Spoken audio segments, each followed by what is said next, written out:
Well, hello my dear friends. I hope that all of you are safe and sound wherever you are, and most importantly healthy. So guys, the reason for not making videos from a very long time is that we were busy in shifting. So my dear friends, we have purchased a new house here in Canada and we were busy shifting and busy with all those stuff. So guys, the video that I'm going to talk about today is very important because when you move from one place to another, when your address changes, there are multiple places where you should go and update your address. So guys, consider this video as a checklist of notifying all the people whom you should inform when you move. So guys, this is going to be a very important video. I would request you all to please watch it till the very end. And now let's just jump into the topic. So guys, the number one item on my checklist is CRA. So my dear friends, Canada Revenue Agency must be aware of your current residential status and your current residential address at any point of time. So it's your duty to update CRA with your latest address at any given time. So my dear friends, you can log on to My Service Canada account and update your address. Guys, this is essentially important because, say for example, if you're moving from one province to a different province, then there are certain tax subsidies, there are certain benefits like child tax benefit, old age benefit, disability benefit, or multiple other things that differs from province to province. So in order to make the most benefit out of it, it is important for you to update CRA about the change of address. So even if you're moving in the same province, right, there are certain tax rebates that you may get based on your status, based on where you stay, and multiple other things. So kindly make sure that you inform CRA about the change of address.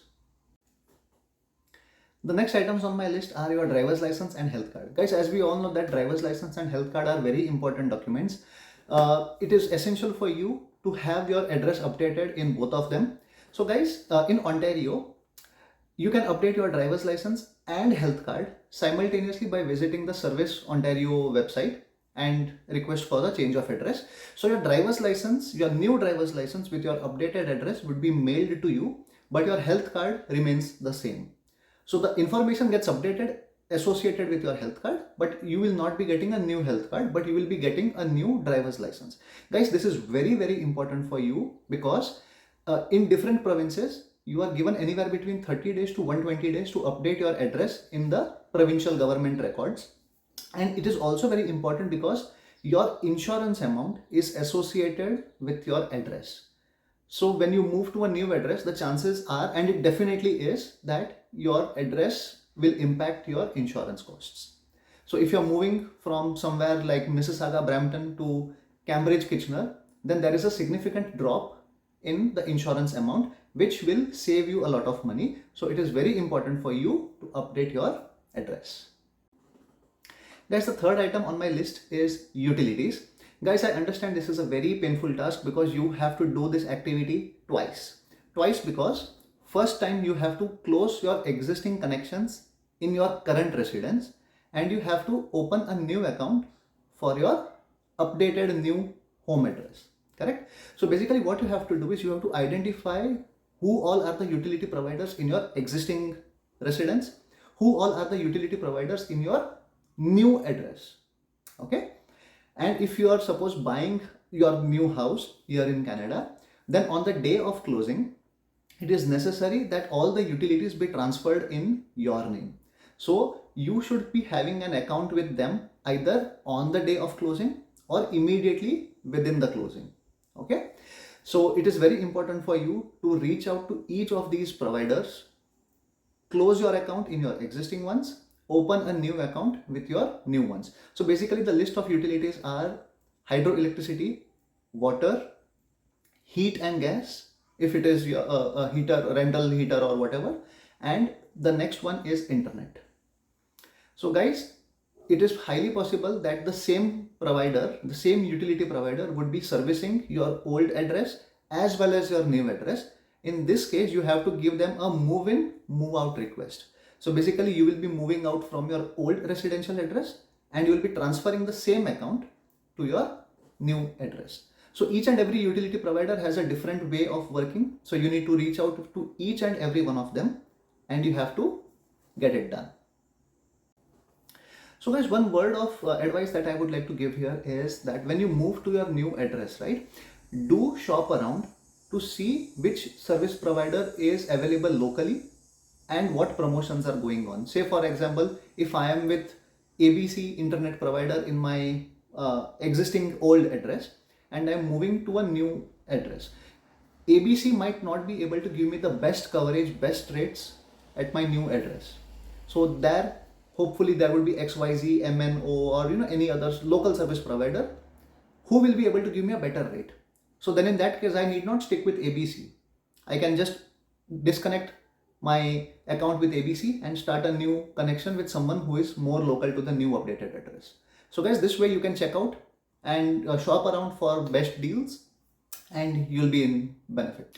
Guys, the next one on my list is your financial institution and banks.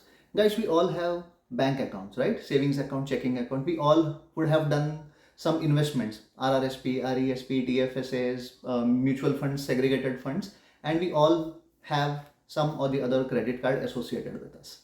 So guys, it is imperative for us to make sure that our address is updated in each and every one of them. There should not be any ambiguity left.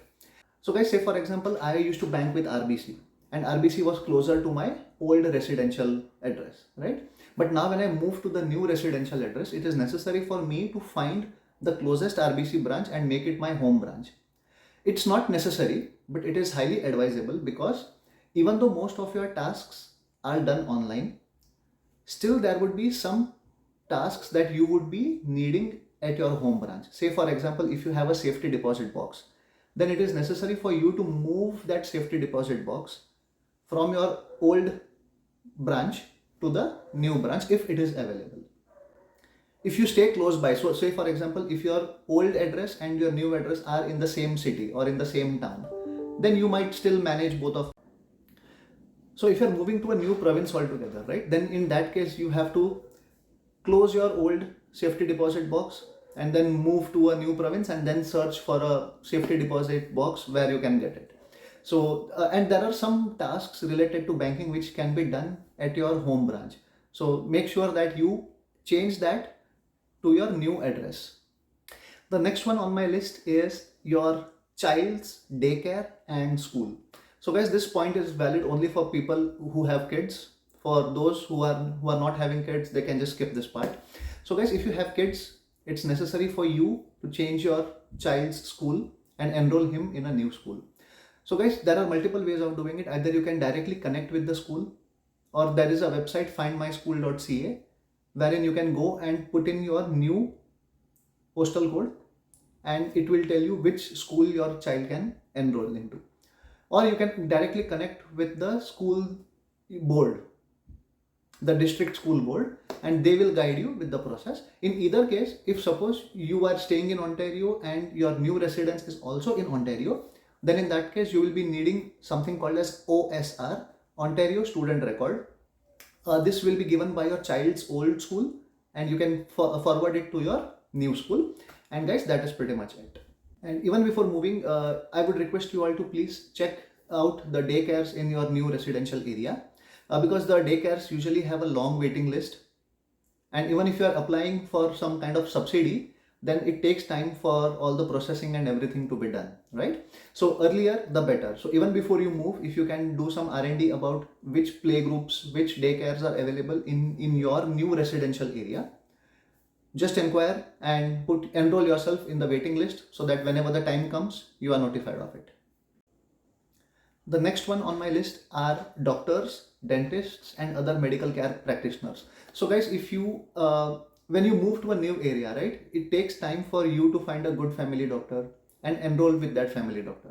Till that time, you can still continue with your old family doctor, but it is necessary for you to inform them about the change of address, because the doctor also has a record of their patient's contact details, right? So it's necessary for you to help them out with that. And when you settle in the new area, when you find a good family doctor, you can transfer your file from your previous doctor to the new doctor. But again, it's not mandatory. You can still stick to your old family doctor if they permit.